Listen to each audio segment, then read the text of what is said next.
Welcome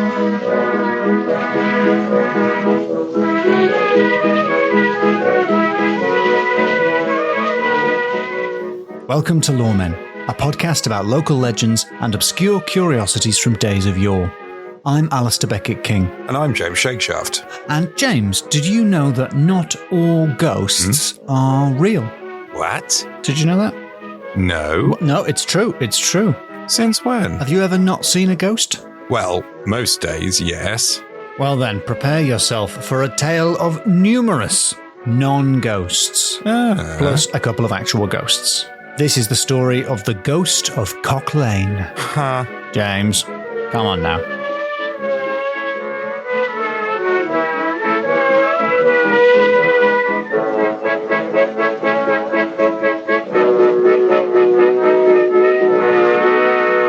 Hi there, James. Hi there, Alasdair. Do you remember I've mentioned a man called Andrew Lang a couple of times recently? Yes, I do. Because I ran into one of his books.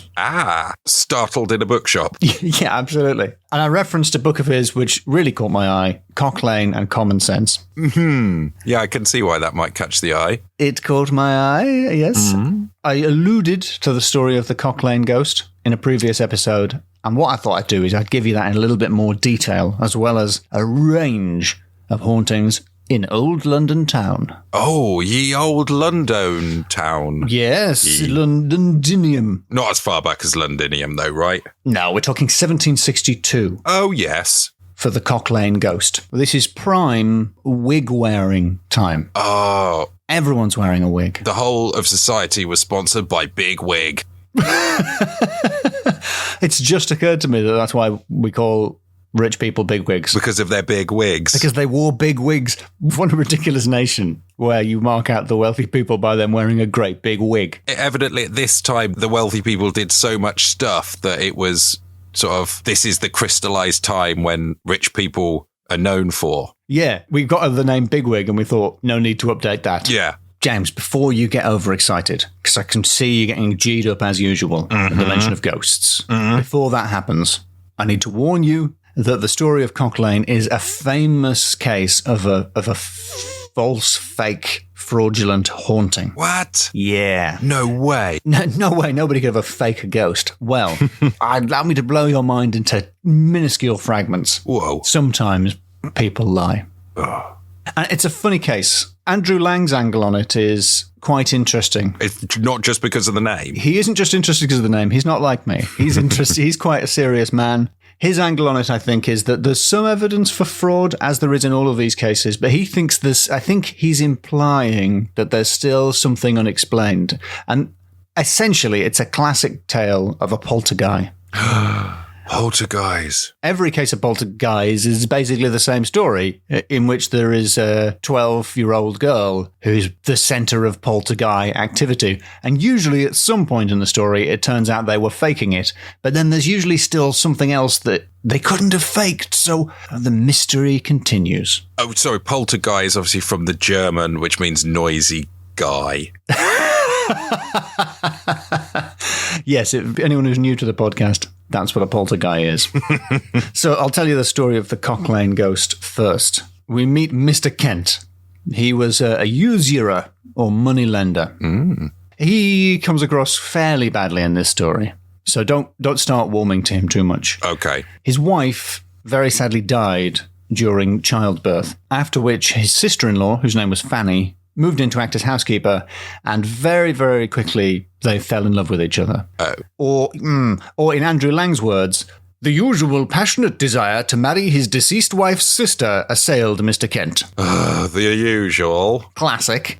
And Fanny shared his flame. Oh. So, as per, he immediately hopped in with Fanny.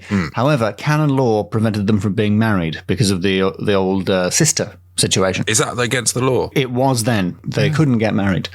So they moved to London. Oh, London. Classic. Where nobody knew them, and she called herself Mrs. Kent, which she was not. Oh. Moving into a new house, they've got a dark secret in their past. It's classic haunted house fare. Uh-huh. He quickly fell out with his new landlord because he loaned the landlord some money, and the landlord didn't pay it back. And they ended up living on Cock Lane, where they took lodgings with a Mr. Parsons, who was the clerk of St. Sepulchre's. Weirdly, Mr. Kent also loans him 12 guineas. I guess being a landlord, the relationship was different. Who rents could lend money to their landlord? Why would I need to lend you money? I pay for all of your life already. It's very weird. Yeah, is that on top of rent? Presumably, yeah. Once your landlord finds out what you do, they do try and get you to do it for them, don't they? Yeah, could you lend me 12 guineas? Like, you're forever having your landlord, like, trying to get one-liners out of you. Alasdair, could you do a funny little video for me? Could you make me a viral video, please? Now, Mr. Parsons had a daughter named Elizabeth, and one night, while Fanny was pregnant, she and Elizabeth spent the night together while Mr. Kent was away, and they heard scratchings in the night. Oh. Mr. Parsons, the landlord, wasn't fazed by this. He attributed it to the cobbler next door. Just a cobbler being a scratchy cobblers. Guy. He said it was cobblers. Bit weird, though. A cobbler cobbling on Sunday, the Lord's Day. Yeah, there are a lot of stories specifically about cobblers and how they shouldn't be doing that. Yeah. Because of the fae folk. Well, quite. Now, I'm going to skip over a little bit of time here because tragically it was the 1760s and it was a horrible time to be a woman, which has applied to many periods in history. Fanny dies of smallpox shortly after this. Very, very sad. But the scratching noises continue and word gets around that the property is haunted by the ghost. They're fully ruling out cobblers at this point. Yeah. Oh, it was not a cobbler. It was the ghost of what at the time was called Scratching Fanny. In the words of Andrew Lang, not my words, his, we can trace a chain of scratching Fannies through the ages.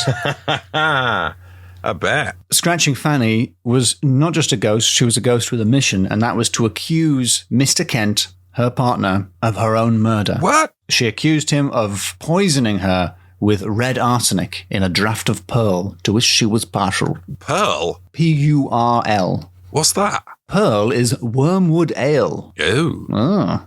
Which sounds disgusting. Oh, it's a hot ale. It's like mulled wine, but it's beer. I think one of the versions of making this is you put hot poker in it. Do you? Really? I think that might be this one. But in none of the versions do you put red arsenic. No, you should really steer clear of that. Well, take that hot poker and put that to one side because that's going to be important later. Pop that into your little adventurous pouch. Okay. Carefully. Right, yeah. Whoa.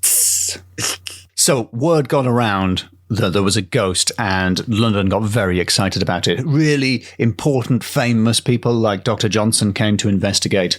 And quite quickly, it was decided that the young girl, Elizabeth, was responsible for the scratchings. They did all kinds of weird things. They sat up with her all night looking at her. They slung her up in a hammock so she couldn't touch anything. But the decisive moment came when she was told that unless scratchings were heard that night, her father was going to be sent to Newgate prison. Oh. And naturally, of course, she produced scratchings and was caught. Right. It seems a little bit like entrapment to me. That what the general view was that the landlord, Mr. Parsons, had made his daughter do this in order basically to get rid of Mr. Kent, who he owed that money to. Scare him away. Yeah, to ruin his reputation, to get him out of the way. Classic Scooby-Doo vibes. Absolutely, yeah. They're Scooby-Dooing. Who's under the mask? Why, it's Mr. Parsons, the clerk of St. Sepulchre's. I would have succeeded too if it hadn't been for you pesky fannies.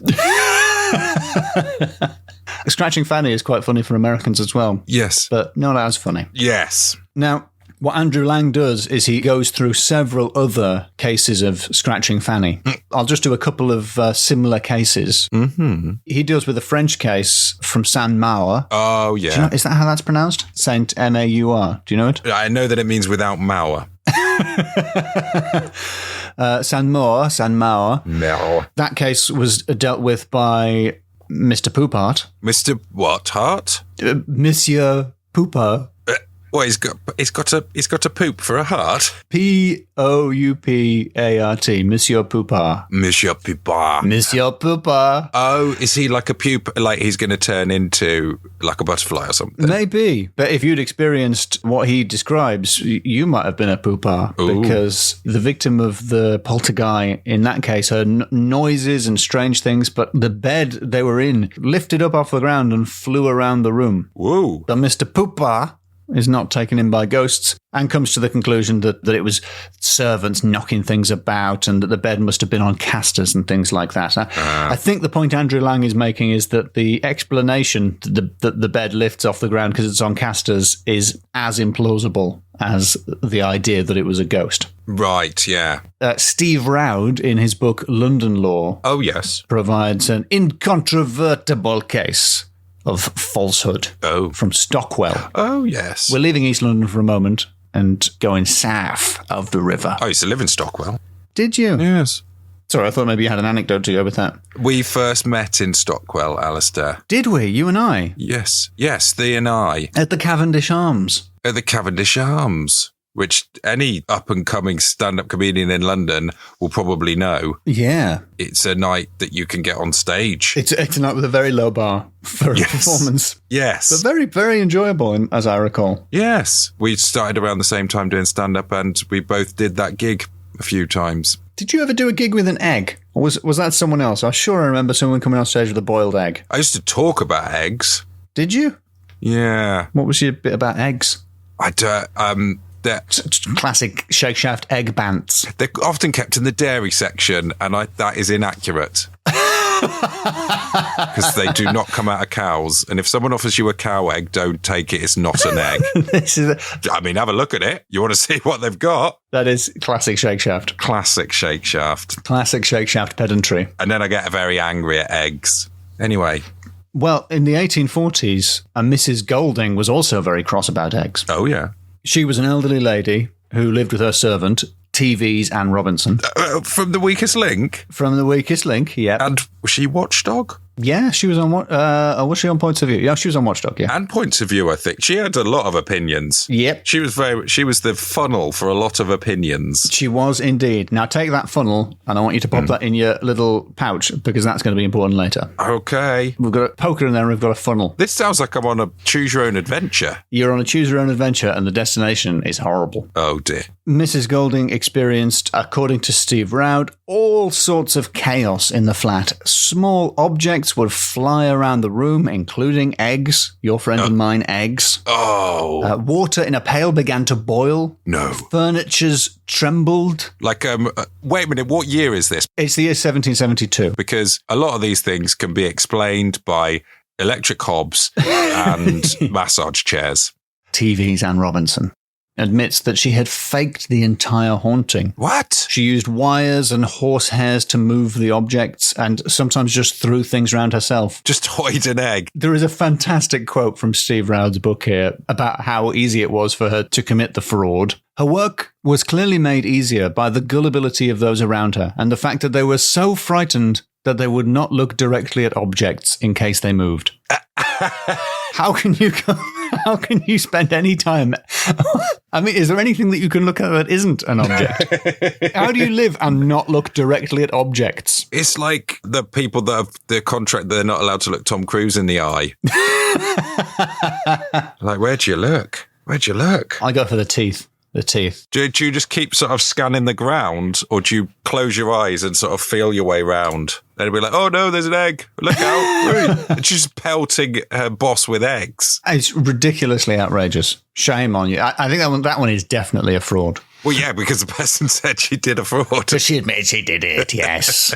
But in half of the stories, the person admits they did it, and then people go, yeah, but it's still real. Like the Fox sisters and the Enfield haunting. Mm. So I want to quickly zip back with you, pick up your adventurous pouch and follow me. Oh, God. Yeah, got it. To the streets around Cock Lane. It's a wonderful area. There's some terrific street names there. Oh, yeah. There's Little Britain. Oh. Which is a really, really good street, although looking back seems a bit transphobic. Definitely. But, there's still some good bits in that street. The first 2/3 of the street are better than the third. Yeah, but James, it's very, very hard to build a street. Yeah. Eventually you do run out of steam. You got just 6 different houses and you just got to keep repeating them and repeating them. There was Pie Corner. Oh, that sounds good. Delicious street. That sounds like my kind of corner. So this is an area, it's between St. Paul's and Barbican Station. That's where we are. Oh, yes. Before it became a nightmarish brutalist. And this is before the Barbican became that Blade Runner-esque futuristic. Yeah, it's somewhere between Ridley Scott and Stanley Kubrick in aesthetic. When I first moved to London, I had an A to Z that I bought in a charity shop that I didn't realise would be out of date. It was from before the Barbican was built. Oh, it's wow. very difficult. Yeah, it's from very, very, very difficult to find your way around the Barbican area when the map doesn't include it. Did it have like just bomb sites marked on it or something? Yeah, it just had things like, watch out for a vagabond here. Like a picture of a dragon. Yeah, and the Thames had all fish, a big fish with water coming out of the top of it. The reason I'm describing this area is that it appears in Walking Haunted London, a book by Richard Jones. Oh, yes. Lovely book. And while we're in the Cock Lane area, Yeah. I might as well throw you a couple of real ghosts. Oh, thanks. Because I know you like them. Yes. I know you do like your ghosts, Can I James. look directly at them? You may, if indeed you can. So those ghosts are the ghost of Queen Isabella, the she-wolf of France, Whoa. and the ghost of Lady Alice Hungerford. Ooh. What did she hunger for? Murder. Oh. If Richard Jones is to be believed, Lady Alice Hungerford poisoned her husband, which used to be a big deal. There was a lot of poisoning in the old days. Yeah, there's already been 2 in this story alone. Yeah, just before divorce was an option, nature found a way. So the supposedly very beautiful Lady Alice was caught in 1523 and boiled alive What? before being buried at Greyfriars. Ow. Supposedly her phantom walks the bone orchard, looking smashing, apparently, Oh, yeah. for someone who was boiled alive. Queen Isabella was, well, she was involved in all sorts of political scandals. Quizabella. Quizabella was the wife of the English King Edward II, and she and her lover, Roger Mortimer. It's almost Roger Moore. It's almost Roger Moore. Later, it was edited down to just being Roger Moore. Would that he was Roger Moore, because Roger Moore was a man of integrity who would never have done what Isabella and Roger Mortimer did. Roger Moore, actual Jimmy Bond Roger Moore, he was from Stockwell. Oh, Yeah. He used to call it Saint Ockwell. It's one of his very funny. less funny jokes. But it was probably the way he raised his eyebrow after saying it. Oh, definitely. I think my favourite was whenever he was introduced as Roger Moore, he would kind of almost always say, "What did I could?" You would think you might get tired of that joke if it was your own name. As anyone who saw me do stand up, no.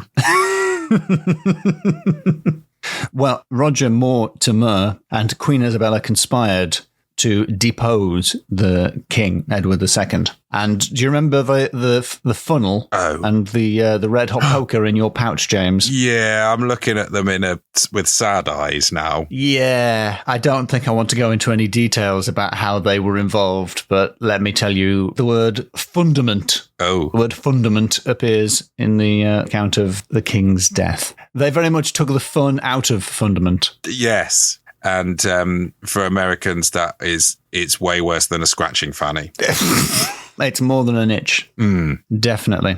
I believe his ghostly screams can still be heard. I think it was in the Cotswolds or Oxfordshire somewhere where it happened. He was basically murdered utilising a funnel and a hot poker. Where was it? He was murdered in Berkeley Castle. Oh. In the Cotswolds. Wait. So that's why you've heard his terrible screams, James. Yeah, you can still hear his terrible screams. Visit the Cotswolds. Hear a king's terrible screams. Don't ask for information about how those screams arose. Yeah, the funnel is not... He's not put that in his mouth to make the screams louder. Now, Mortimer was eventually deposed by Isabella's son, Edward III. No. But she somehow escaped punishment and died in the year 1358. Also buried in Greyfriars. Oh. With the heart of Edward II placed upon her breast, according to Richard Jones. Ooh. Which is disgusting. Yeah. Especially since 30 years had passed since he died. Yeah, what did they Did they sort of get it out and think, yeah, we'll keep this. You know what? This is going to come in useful one day. Put that in your adventurer's pouch. We've all done it, though, haven't we? Yeah. I'm sitting right next to a drawer full of cables to old things, you know. I've got a firewire cable in there. Nobody's used a firewire cable for 20 years. That'll come in useful. You know what? The final crescendo of my stories are that Queen Isabella and Lady Alice Hungerford walking among the tombs and monoliths of Greyfriars. So they're both their ghosts can be seen in the graveyard. That's absolutely right, yes. Both their hot ghosts. Yes, Richard Jones is very clear about quite how hot the ghosts were. They were extremely hot. And in fact, in Victorian times, Ooh, hot ghosts. There was a royal rumble. Literally a royal rumble. Oh, wow. The original Royal Rumble. Yeah, the two ghosts met each other and it kicked off. Oh, really? Yeah, if you think throwing eggs is bad, this is worse. He describes a fearsome battle erupting as they fought over their territory. Bemused witnesses could only look on in terror as the spectral fight became more and more vicious. A night watchman caught up in the midst of the ghostly squabbling was so frightened by the experience that he fled the scene and, quote, never came back to collect his pay. Wow. That is scary. What, so they had a big ghost fight? Yeah, classic big ghost fight, yeah. Don't think I've ever heard of a ghost fight. I've never heard of a ghost fight. I don't think I've ever heard of two ghosts from different time periods interacting with each other. For them, like Lady Alice Hungerford would look at Queen Isabella and be like, a ghost. Yeah, and Quizabella would be like, that's someone from the future. Time traveller, yeah. Really confusing. A time traveller, and she's hot. She's hotter than me. I think that's a bit reductive that these female ghosts basically just had a fight over who was hottest. I think there's a little bit of sexism going on there, James. Well spotted. Well, that is my story of the Cock Lane Ghost and Friends. Yes. Would you care to deliver some scores? Yeah, I think I could. My first category, James, and I'm rubbing my hands together. I don't know if that's coming out on the mic. I felt that in the biggest period of using anti-bac. Yeah, hand sanitizer. You know, during the whole dealie over the last couple of years, really made it look like everyone was plotting other people's downfall. Yes, yeah. You come into a shop and like, yes, I'm going to steal from you. But the security guard's there also rubbing his or her hands together like, I'll catch you, my lad. Yeah, everyone was in on it. That's the thing. All their hands. My first category, very, very confident, names. Oh, yes. Scratching Fanny. Oh, yes. Monsieur Poupart or Mr. Poupart. Mr. Poupart. However you say it, it's brilliant. Yeah. Queen Isabella, she-wolf of France. The she-wolf of France. Are she-wolves noted for their use of red-hot pokers in the fundamental area? In France, yes. Oh, yeah, on the continent. Anne Robinson. TV's Anne Robinson. Television's Anne Robinson. Roger Moore, Timber. Roger Moore. Would that I could. I mean, I can't not give you 5 out of 5 for Scratching Fanny on Cock Lane. I forgot about Cock Lane, yeah. Dr. Johnson, even his name is potentially a double entendre. Samuel L. Johnson. Yes. What does it say on his wallet? Something pedantic, probably. And it's got the definition underneath. We really can't mention Dr. Johnson without doing the famous joke from his dictionary. In Dr. Johnson's dictionary, the definition of oats read, a grain which in England is generally given to horses, but in Scotland supports the people. Dr. Johnson. He didn't write that laugh, but you can tell he was doing it. I like oats, actually, Dr. Johnson. Yeah, he's got a drawer full of them. Dr. J. I accept your 5 out of 5 for names. My second category, supernatural. And let me remind you that there were 2 ghosts in the end. Yes, and they had a fight. They had a fight. That is really good. Some proper visual special effects going on. But admittedly, the previous ghosts were also fake. I think 4 then. I think it's great. It's got 2 royal ghosts who have a royal rumble. Mm-hmm. But yeah, let down by actual fraud. Although Anne Robinson's fakery is really funny. I agree. Honestly, I'm surprised at 4, so I'm going to move on before you realise that's a bit too high.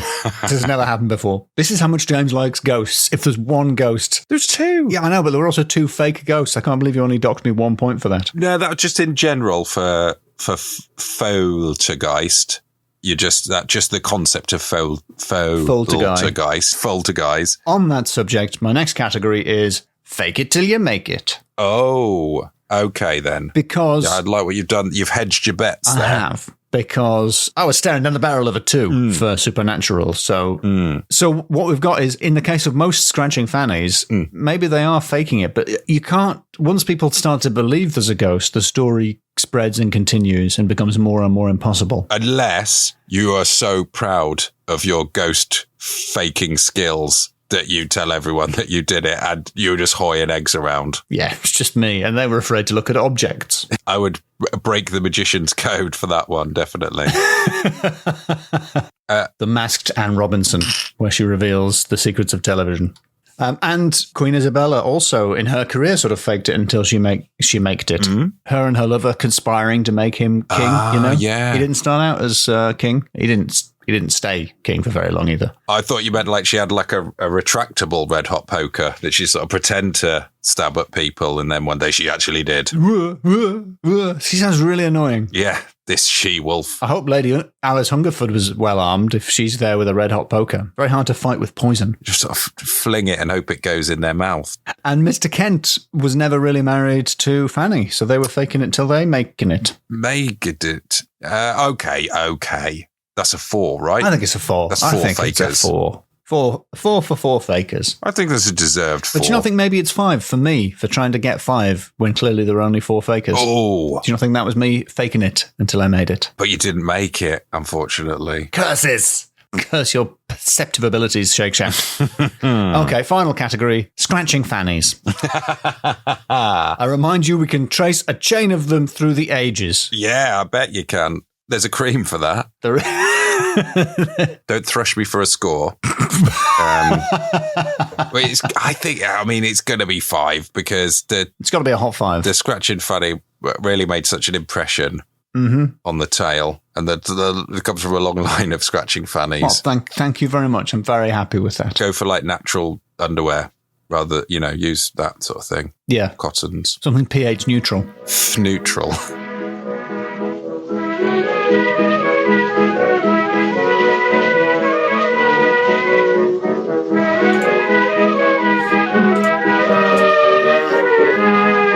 Well, James, hypothetically speaking, if someone had enjoyed that, what could they do to support the podcast? Patreon? A Patreon, you say? Patreon.com/LoremenPod. Oh. And if our listeners don't have any money, can they support the podcast with reviews? Yes, they can. And how many out of 5 would you give it ideally there, James? 100?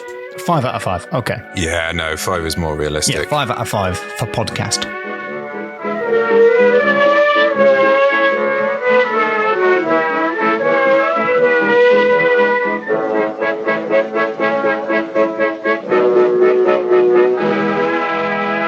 Are we really going to end the podcast on you saying neutral?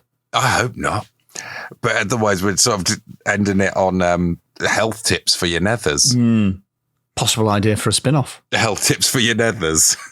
With James Shakeshaft. There is a crossover because of the netherworld. And your hilarious surname, Shakeshaft. Yes. Shakeshaft and Scratching Fanny. That sounds like a pamphlet. Introduced by Roger Moore. Would that he hadn't quite so much. Because it's inflamed now. That's probably enough.